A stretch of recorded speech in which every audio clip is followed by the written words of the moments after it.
Welcome. I'm Deanna Pacheco, and I'm here to present to you my POP and my innovation. So my problem of practice is looking at how do teachers' perceptions of self-efficacy and professional motivation affect their ability to sustainably engage in the change process. This is a question I've been asking myself since I was a teacher, and it has just expanded now that I'm an administrator. Looking at the context for this question, we have to kind of go back to the mid 1990s when the US participated in an international benchmark assessment called the TIMSS, where they measure mathematics and science. And they found that the US actually was outperformed by 14 other countries. Then you fast forward to 2001, where the US participated in the assessment called the Pearls, which looked at reading and literacy. And again, we were underperforming. And so this awareness on a national and international stage led to the development of the No Child Left Behind Act in 2001. After the No Child Left Behind Act came Race to the Top in 2012. So federally, we started to bring in legislation that would focus on student achievement with the idea that if we test students, we can pivot the educational track that they are on, therefore making their educational experiences much more valuable. And this has led to a host of an influx of companies creating curriculums that say they would do just that. And so this shifted our K through 12 public school education. And optically, it looked like it was doing well. There were some schools that actually were able to perform, but as a whole, it really didn't show that this innovation was really helpful to children making gains in growth and achievement.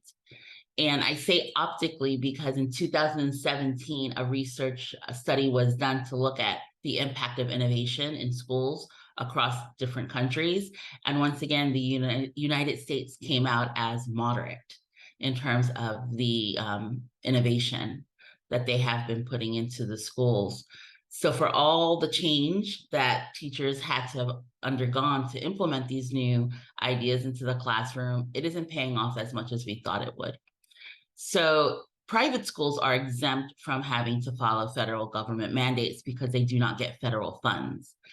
But they are looking at what optically schools or the public sector are doing. And so that did create a need for some sort of change when schools realized they were not, their students were performing well, but they could do better in terms of the teaching front that they were doing.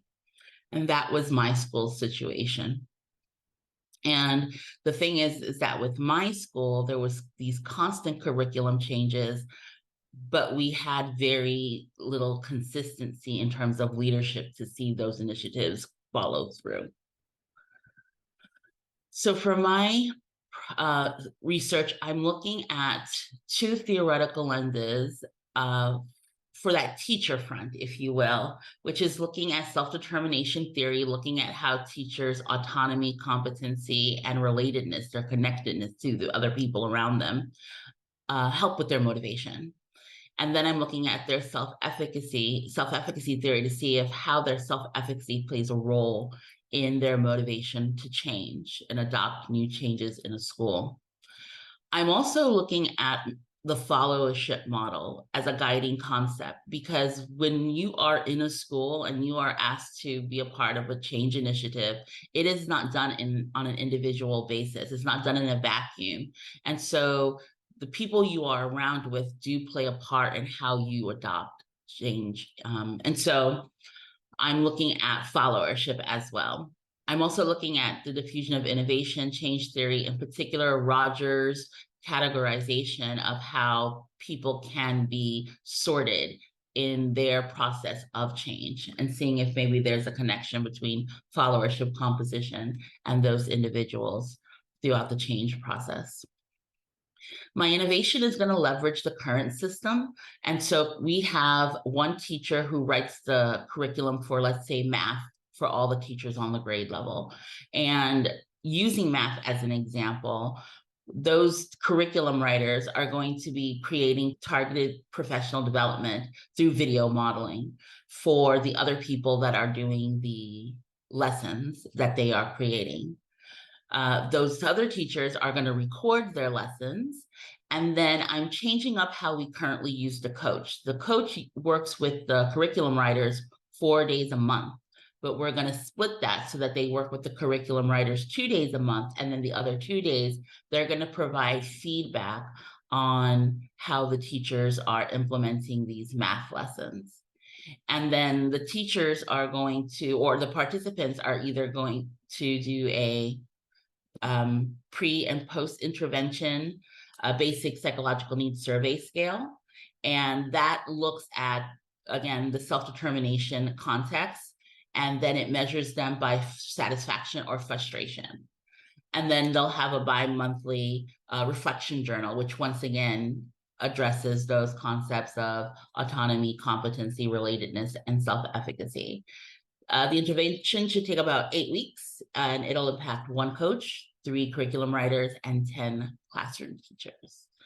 My wonderings and considerations, there are many. One of my wonderings is, will the curriculum writers be able to put just the right amount of information in their short videos? Because research shows that too much information actually makes video modeling ineffective. Another consideration is looking at the coach and how the coach actually provides feedback and giving them perhaps a scaffold or a protocol to do that. Because once again, research shows that you get more effective feedback from coaching if there is a protocol for them to use.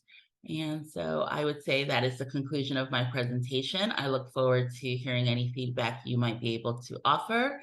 And thank you for listening.